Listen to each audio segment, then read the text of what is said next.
Hey, what's going on? We're here at MP&E Cameras and Lighting testing some of their cinema glass versus our photography lenses. Now they've got a bunch of different options. Today we're testing the Ultra Primes and we're going to set them on two separate GH4s. We're going to have the photography glass on one GH4 and the cinema Ultra Primes, the whole set, on another GH4. And we're going to see how these lenses compare. All right, so here's the setup. We've got one of the GH4s with the 24mm Ultra Prime, and we've got the other GH4 with the Sigma 18 to 35 1.8 set at 24 at 1.8. We're shooting both of these lenses wide open, so take that for what you will. Obviously, if you stop down on either of these lenses, they will get a little bit sharper.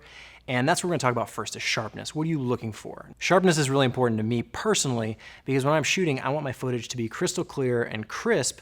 I don't want someone watching my footage to wonder if I was in focus or out of focus just because my lens was a little bit soft. So anytime I'm looking at a lens, sharpness is one of my #1 priorities, but I'm also looking at a bunch of other things. There are many things that go into a lens, and sharpness is just one of them. MP&E had a variety of cinema primes and zooms to choose from, but I chose the Ultra Primes because they fit in a nice sweet spot between the more affordable CP2s and the much larger and more expensive Master Primes. A set of Ultra Primes can be rented for around $600 a day, which certainly isn't cheap, especially compared to the Sigma, which can be purchased for around $800 on its own. So I wanted to see how much of an advantage the Ultra Primes were over the Sigma and if the price was justified. For this first setup, I picked the Sigma 18 to 35 because it's a very popular lens, especially for micro four thirds and super 35 shooters. It has a fast 1.8 aperture and a very versatile zoom range, but it only covers APS-C, or Super 35, and can't be used on larger sensor cameras like full-frame cameras. This lens receives a lot of attention online, and for good reason. It's a great lens and one of my personal favorites. But we did run into some issues with this test. The Ultra Primes performed remarkably well, tack sharp, even wide open at T1.9.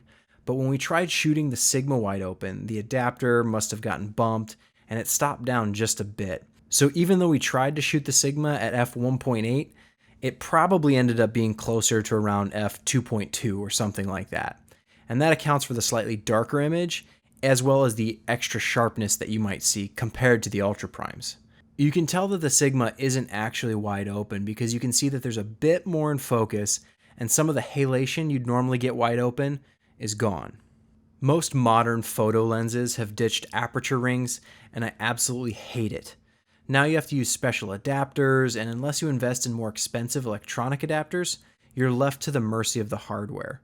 In this case, the adapter and lens combination made it difficult to ensure we were running a fair test. Whereas on the Ultra Prime, we set the aperture to T1.9 and it wasn't moving unless we wanted to move it.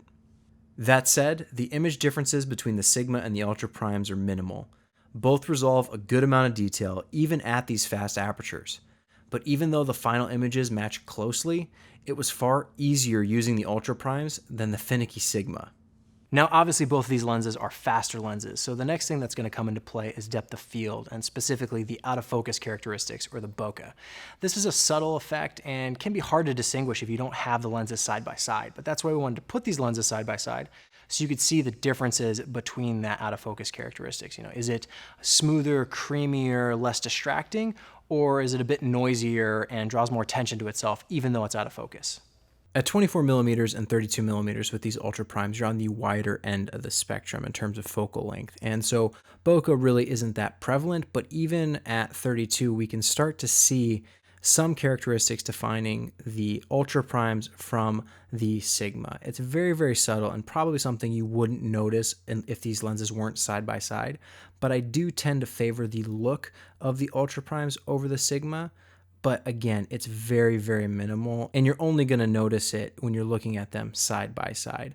Now we're going to mix it up a little bit. We've swapped the Sigma 18 to 35 for a Nikon 50mm 1.8, and we've set it at 1.8, again, to be fair between these two lenses, or as fair as possible.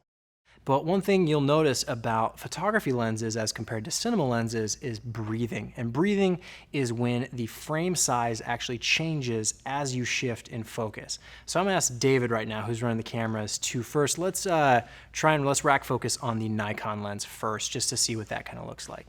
I gotta stop it right here. This test did not go well. With the setup that we had, it was not conducive for testing breathing. the handling of the lens was just shaking the camera too much, and there wasn't any valuable way to assess breathing of the lens in regards to how the frame was changing just from shifting the focus. The entire camera and everything was shaking because of the way it was set up. So even though the breathing test was a complete and utter failure and there was no way to evaluate it between each of the lenses, what this ended up highlighting was the handling value of the cinema lenses as compared to these photo lenses. You know, photography lenses are very difficult to handle, especially in a video or filmmaking environment. These lenses are designed for mechanical motors to drive that autofocus. And if you don't have a lens that's designed for manual focus, it can be very challenging to, for one, even get things in focus and find that mark, and then to actually follow things as they move forward and backward in the frame. Whereas cinema lenses, you have a lot more flexibility and fine, minute control over where your focal plane is lining up. You can fine tune it and tweak it and ensure that when you put something in focus, it's actually in focus. Rather than with some of these photo lenses, you put it in focus and then maybe it gets bumped, or maybe you're slightly off, or when you remove your hand or you twist the follow focus just right and it bumps it ever so slightly, and all of a sudden, rather than just being off by like a tiny fraction of a millimeter, you're now off an inch or 2 inches or, you know, a foot, depending on how bad you bumped it. For fun, we decided to throw on the Canon 50 1.2 that we had with us, and we actually stopped it down to 1.8, and that's giving it a little bit of an advantage over the Ultra Prime, because anytime you're stopping down on a lens, you're going to get a little bit more sharpness, a little bit more crispness out of that image. So we'll see how they compare in post-production, but this should be fun because the Canon is much more usable than the Nikon. The Nikon is absolutely dreadful to do any kind of manual focusing with. The Canon 50 1.2 has a nicer focus ring, but it's still not quite as nice as the Ultra Prime. Now, it is important to note that the Canon is significantly more expensive than the Nikon, so if you're going to own one of these lenses, paying for that Canon up front is going to cost you and set you back quite a bit more than some of the cheaper alternatives out there. 50 millimeters is a very popular focal length, so there's all sorts of lenses that you can get, but they all perform differently, and as we've seen with the Nikon and now the Canon, they all handle differently as well. Since there are millions and millions of lenses out there and we couldn't possibly test them all, I at least wanted to throw another 50mm lens into the mix, since not everyone's going to own the Nikon 1.8 and some people probably own the Canon 1.2. But what's interesting to me is that even with the advantage of stopping down to 1.8 from the max aperture of 1.2 on the Canon, it still isn't as sharp and resolving as much detail as the 50mm Ultra Prime, which I thought that was really interesting, especially for the 50mm 1.2, which is one of Canon's most expensive prime lenses. I mean, that is a very expensive lens, and even stopped down to 1.8, it's still not as sharp as the Ultra Prime. But I do think I prefer the bokeh of the Canon over the Ultra Prime. It's a very subtle difference, as all things are when you're talking about bokeh. But the Canon seems to have just a nicer, more pleasing aesthetic to me over the Ultra Prime. Again, it's very minimal.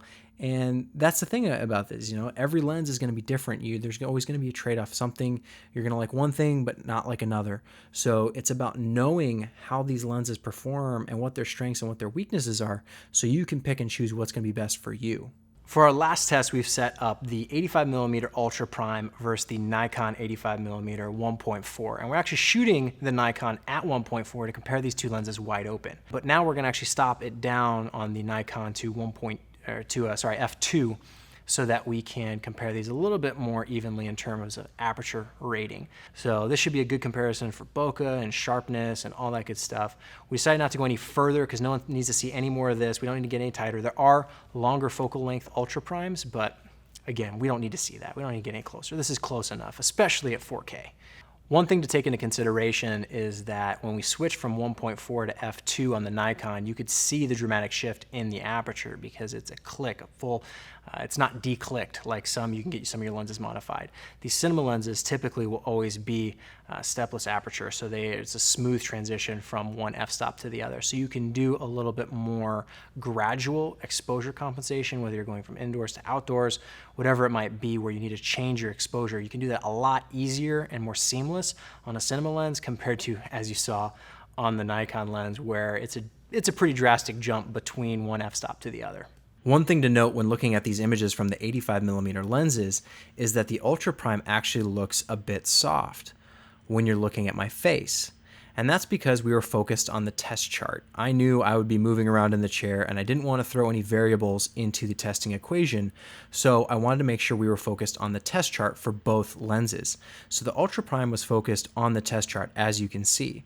Now the Nikon 85 was also supposed to be focused on the test chart, but because of that focus ring being a little bit less forgiving or a little bit more difficult to use, even when you're trying to put the test chart in focus, it's really hard to know exactly where that sweet spot is on that lens because you're moving such small differences. And at 85 at f2, it's a really, really narrow depth of field.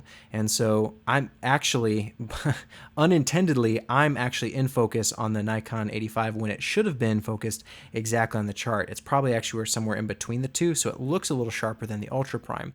But if you notice, the Ultra Prime is focused on the chart, and that's where it's meant to be, which is why I'm out of focus. As we've seen, it's very hard to test these lenses fairly because each photo lens has its own quirks, workarounds, and special treatments that you need to take into consideration. With these cinema lenses, you can swap one for the other, for the other, for the other, and there's virtually no difference between how you handle them. Same size, same front diameter, same layout, same high quality glass. You can switch lenses without worrying about changing anything else. They work, and they work really, really well. Don't get me wrong, there is so much value in having lenses that you can own, throw in your bag, they're ready to go, whether you want to shoot daily or weekly or whatever it is. Having your own lenses is really valuable, and I would never discourage that. But when it is important to have that next tier up, that higher caliber, the cinema lenses perform better than the photography lenses almost across the board in terms of everything, in terms of handling, in terms of sharpness. There is value there that I think a lot of people may overlook, or maybe they don't even know it's an option. But I can't tell you the amount of times that I've been struggling with photography lenses, either because we didn't have the budget or it just wasn't a priority for the project. Then we didn't have cinema lenses and we had to work with photography lenses. And you can do it. You can make it work. But there's those hurdles to overcome, and it can slow you down, and it can, maybe you'll miss that focus pull, or something won't be as sharp as it's supposed to be because the focus ring got bumped on your photography lenses. So there's always going to be a time and a place for both, whether it's the photography lenses that you can buy and own as an individual, or the cinema lenses that you rent as you need them per project.